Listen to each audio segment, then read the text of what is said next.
По итогам 2017-го. Многие вопросы, которые журналисты задавали министру иностранных дел России на пресс-конференции по итогам 2017 года, касались Сирии. По словам Сергея Лаврова, США, поддерживая вооруженную оппозицию на севере, ведут дело к расколу этой страны. Объявление о том, что эта зона будет контролироваться группами под руководством Соединенных Штатов, причем силами до 30 тысяч человек, это очень серьезный вопрос, который вызывает опасения, что взят курс на раздел Сирии. Россия опасается непредсказуемых последствий, если США выйдут из соглашения по ядерной программе Ирана, заявил Лавров.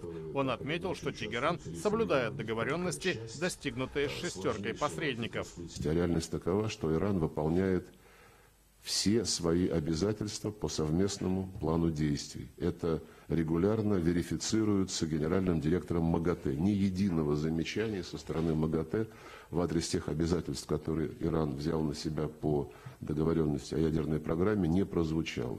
Глава российского МИД высказался за продолжение диалога по ракетно-ядерной программе КНДР.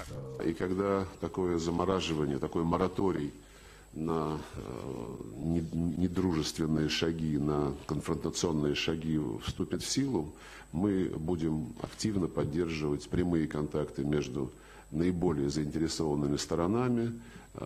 Это, конечно же, если говорить о ядерной проблеме, это прежде всего Пхеньян и Вашингтон. По словам Сергея Лаврова, его страна придерживается положений Будапештского меморандума 1994 года о международных гарантиях безопасности и территориальной целостности Украины в обмен на ее отказ от ядерного арсенала. Но я только напомню, что мы так и не применяли и не угрожали Украине ядерным оружием, поэтому никакого нарушения Будапештского меморандума не произошло.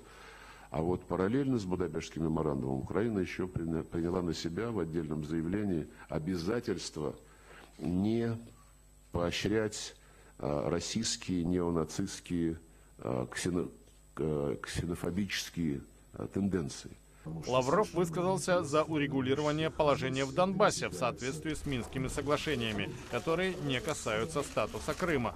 Москва готова уважать суверенитет соседней страны в границах, сложившихся после референдума на полуострове, подчеркнул глава МИД России.